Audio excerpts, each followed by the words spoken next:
Hi and good evening. You're watching AWANI Tonight. I'm Saraya Mia. Results for the STPM 2022 exam will be released on July 13. According to the Malaysian Examination Council, candidates from both government and private schools can collect the results from their schools starting 11:30 a.m. on Thursday. Candidates may also check their results online from 11:30 a.m. or via SMS by typing STPM space MyCard number space roll number to 1588 from 11 a.m. on July 13th until noon July 23rd. A total of 41,701 candidates sat for the 2022 STPM exams at 659 examination centers nationwide. There will be no steep rise in the prices of various goods until the end of the year. Domestic Trade and Cost of Living Minister Datuk Seri Salahuddin Ayub says industry players have given their commitment that this will not occur. Berdasarkan kepada libat urus yang kita dah panggil hampir 30 industri ke kementerian minggu lepas, mereka semacam memberikan kata sepakat tidak mungkin berlaku kenaikan yang melampau.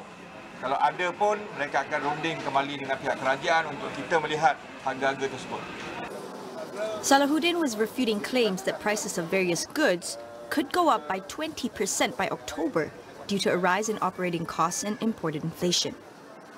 He added that surveys by his ministry found that the price of subsidized goods such as whole chickens and chicken eggs had not risen and that there was no shortage of these products in the market. Meanwhile, Malaysians can expect a reduction in the retail prices of their fixed broadband after September. Malaysian Communications and Multimedia Commission MCMC says lower prices will only take effect once access agreements among telecommunication providers conclude. At present, MCMC said most access providers have or are in the process of publishing their reference access offers. It said the negotiations of access agreements will commence based on offers published and are expected to be concluded by the end of September. The government was questioned recently in the proposed price revision that was supposed to take effect on March 1st after the mandatory standard on access pricing MSAP was implemented. However, there have been no updates on any major price revision 4 months on. Communications and Digital Minister Fahmi Fadil said on March 2nd that the implementation of the new MSAP effective March 1st will see lower broadband service prices. The government will unveil several projects worth 25 billion ringgit under the Energy Transition Roadmap set to be announced on July 27th. Economic Minister Rafizi Ramli says the first phase of the roadmap comprises 10 national flagship energy transition projects to be developed with the private sector. According to Rafizi, investments in energy transition projects have dominated the global investment landscape. He hopes the government's long-term structural reforms in the area will attract investments back into Malaysia and eventually improve the ringgit performance. Separately, Rafizi also said the government will not announce any quick fix projects at localities when campaigning for the state elections slated for August 12. He, however, stressed that any federal projects scheduled to be unveiled during the election period will commence as usual, such as the progressive wage system that will be presented to the National Economic Action Council next month. Commenting further on the progressive wage model, the Economy Minister suggests it could include mandatory annual salary increments. While his ministry has been tasked to oversee the new policy, Rafizi warns that it may face opposition from the employers. Under a progressive wage model, Rafizi said salaries between the most senior and junior partners of a company have to be adjusted. While there were further details of the proposed model, he said it could be a crucial policy fix to address long-standing structural defects in the economy, which have not kept up with inflation. Raising wages was among the key election pledges by the Pakatan Harapan coalition during the 15th general elections. According to economists, Malaysia's wage growth has been constrained due to rising competition from neighboring countries that are also taking advantage of cheaper labor. In other news, the Prime Minister's department is studying the establishment of a sentencing council to review all criminal sentences including drug-related sentences. Law and Institutional Reform Minister Datuk Sri Azalina Osman Said said the council would promote more rehabilitation and restorative-based sentences across the Malaysian criminal legislation. Azalina in a statement said the department was also looking at ways to overhaul the Offenders Compulsory Attendance Act 1954. The move would promote community-based rehabilitation instead of imprisonment for offenders sentenced to imprisonment for 3 years and below, especially for first-time offenders. This would include minor drug offences, which make up 63% of prison inmates in Malaysia, according to Azalina. She hoped to present the proposal as a joint cabinet paper with the Home Ministry and the Health Ministry by the next Parliament sitting at the end of this year.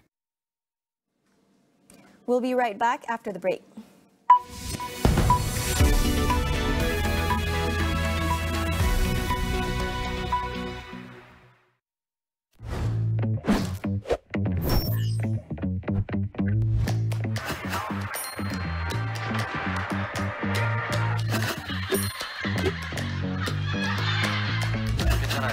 난 강송 19봉입니다.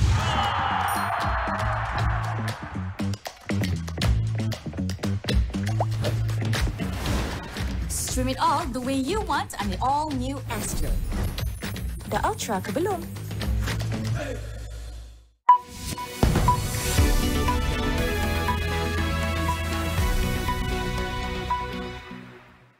Welcome back.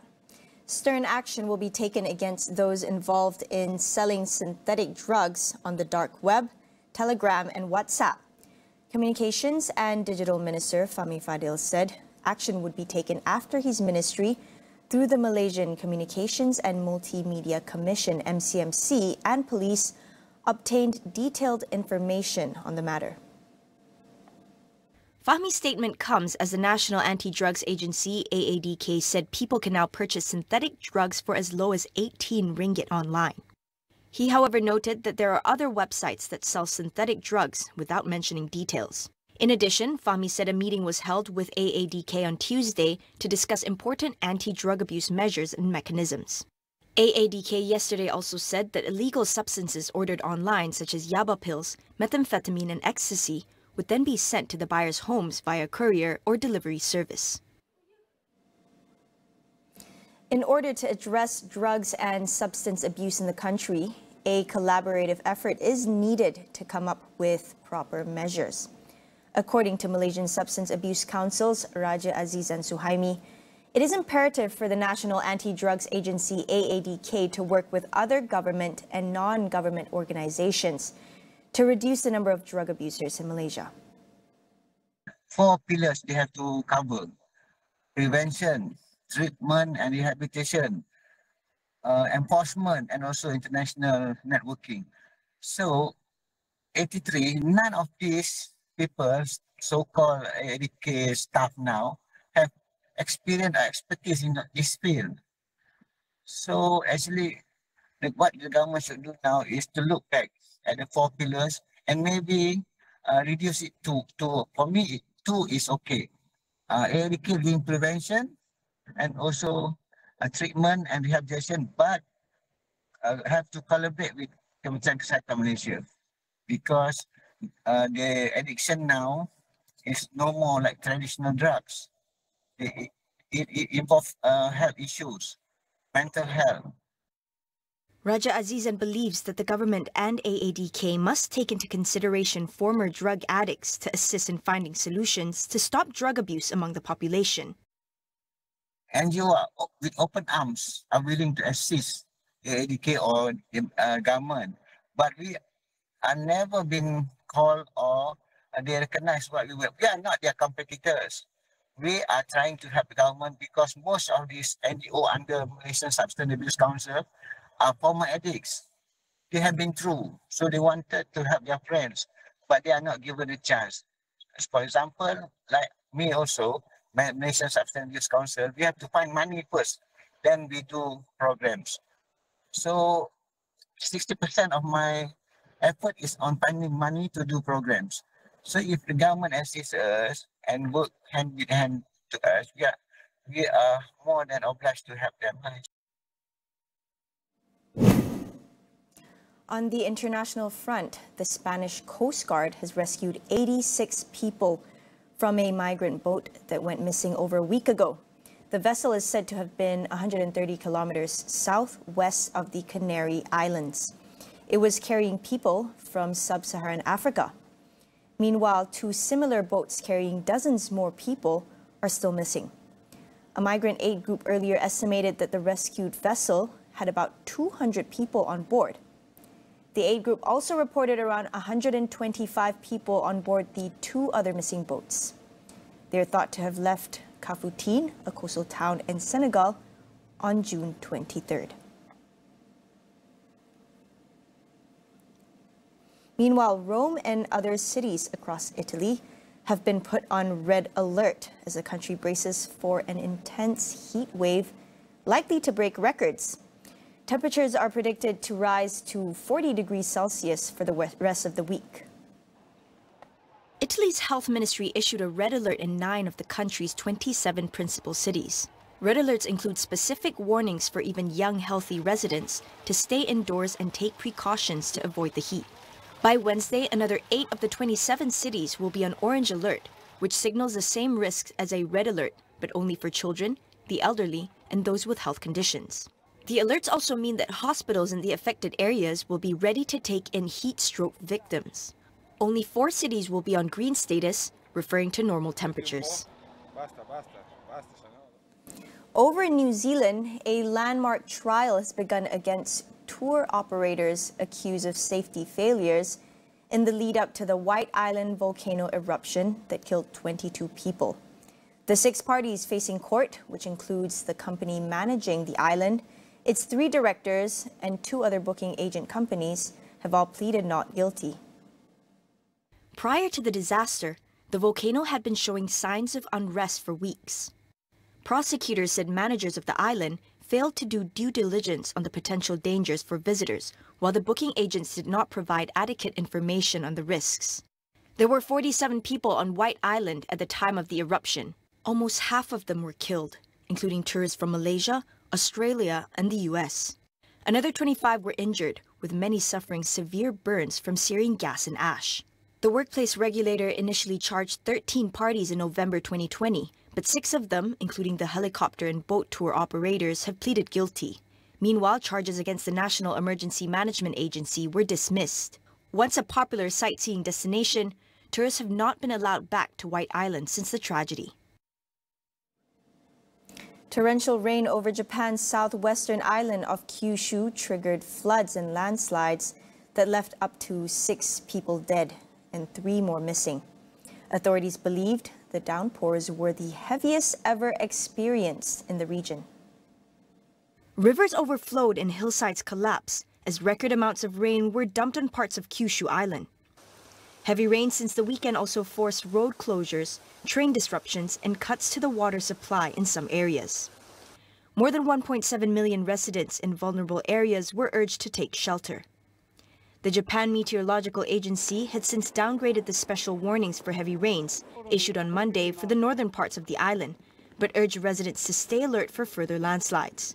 Unusually heavy rains have hit countries in various parts of the world in recent days, raising fresh fears about the pace of climate change. That's all we have for you on AWANI tonight. Thanks for watching. I'm Saraya Mia, and we'll see you again.